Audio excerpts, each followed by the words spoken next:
Si Lina ay isang babaeng lumaki sa hirap. Sa bawat gabing kumakalong ang sikmura niya sa Pilipinas, iisa lang ang panalangin niya, makapag-abroad. Gusto niyang iligtas ang pamilya niya sa gutom, kahit ang kapalit ay ang sariling kaluluwa. At isang araw, pinagbigyan siya ng tadhana. Napadpad si Lina sa isang banyagang bansa, malamig, tahimik, at banyaga ang lahat, wika, amoy, pati ang mga mata ng taong tumitingin sa kanya. Katulong siya sa isang malaking bahay. Mabait ang amo, pero may kakaibang katahimikan sa lugar. Parang laging may nakamasid. Isang gabi, pauwi na siya mula sa palengke nang may makasalubong siyang isang matandang babae sa gilid ng kalsada. Katulong din, halata sa kupas na uniforme at bitbit na mabigat na bag. "Filipina ka," sabi ng matanda, hindi nagtatanong, kundi nagsasabi. Tumanggong si Lina. Ngumiti ang matanda at inilabas ang isang itim na bato, may kantab, parang may pulso. "Lunukan mo to," bulong niya. "Para lumakas ang katawan mo. Para di ka magkasakit. Para tumagal ka." Nag-alinlangan si Lina, pero naalala niya ang utang. Ang pamilya, ang takot na mapauwi ng bigo, at nilunok niya ang bato. Pagdating niya sa bahay ng amo, doon nagsimula ang lahat. Sumakit ang tiyan niya, hindi ordinaryong sakit. Parang may gumagapang sa loob. Parang may kumakalma. Pinawisan siya kahit malamig ang paligid. Bigla siyang nagutom, hindi sa kanin, hindi sa tinapay, kundi sa karne. Tumulo ang laway niya nang hindi niya mapigilan. Nang tumingin siya sa salamin, nangangitim ang kanyang mga mata, at ang kanyang dila ay hangaba, parang ahas na nag-aabang. Ang mga kuko niya'y matatalas, nangangitim din. At sa kanya narinig ang mahinang miyaw. Ang pusa ng amo, sa isang iglap, nawala ang kontrol niya. Parang may ibang gumalaw sa katawan niya. Parang may gumamit sa kanya. Kinabukasan, wala na ang pusa. At si Lina, hindi na rin siya ang dati. Araw-araw, lumalala ang gutom. Karne ng hayop, karne sa palengke, hindi na sapat. Kapag may nasusugatan, kapag may duguan, doon siya mas lalong nahihilo sa sarap. Isang gabi, bumalik sa kanya ang matandang babae sa panaginip. "Gutom ka na ba?" tanong nito. "Anong ginawa mo sa akin?" Sigaw ni Lina. Ngumiti ang matanda, ngiting walang awa. "Binalik ko lang kung ano ka dapat kainin. Ang bato ay binhi. Ngayon, ikaw ay ani." Nagising si Lina na may dugo sa bibig. At sa labas ng bahay, may pulis. May sigawan. May nawawalang tao sa kapitbahayan. Takot na ang amo ni Lina. Hindi na sila makatulog sa tuwing makikita ang mga mata niyang parang walang buhay, nakatitig sa wala, pero parang may binibilang.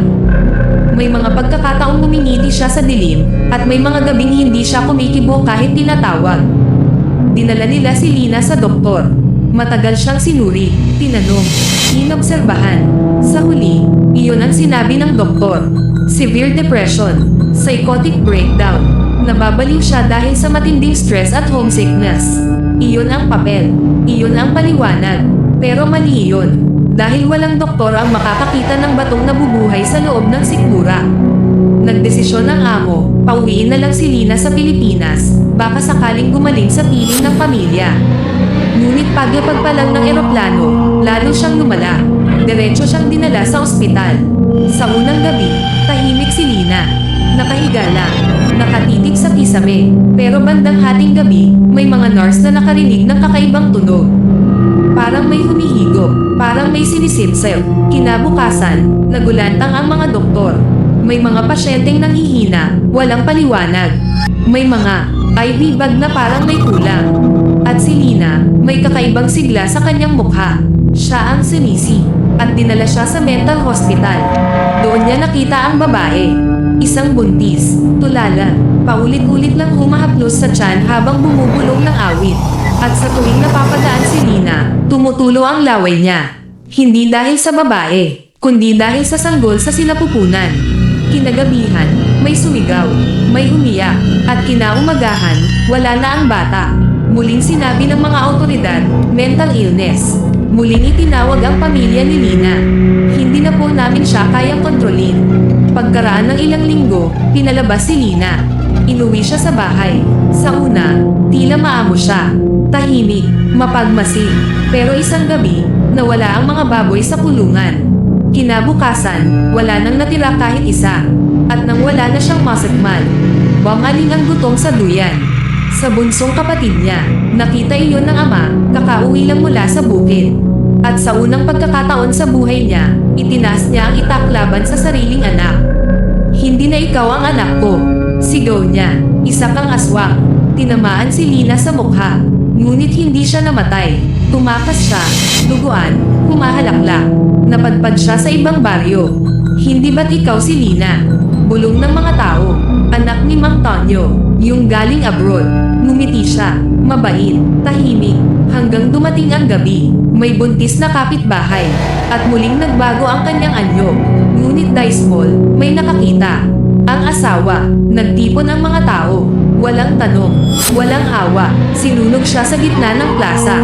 Sigawan, dasal, apoy, at nang tuluyang maabo si Lina. Wala na siyang katawan. Ngunit sa kabilang bansa, isang matandang katulong ang ngumiti. Sa kanyang palad, ang itim na bato, muling bumalik.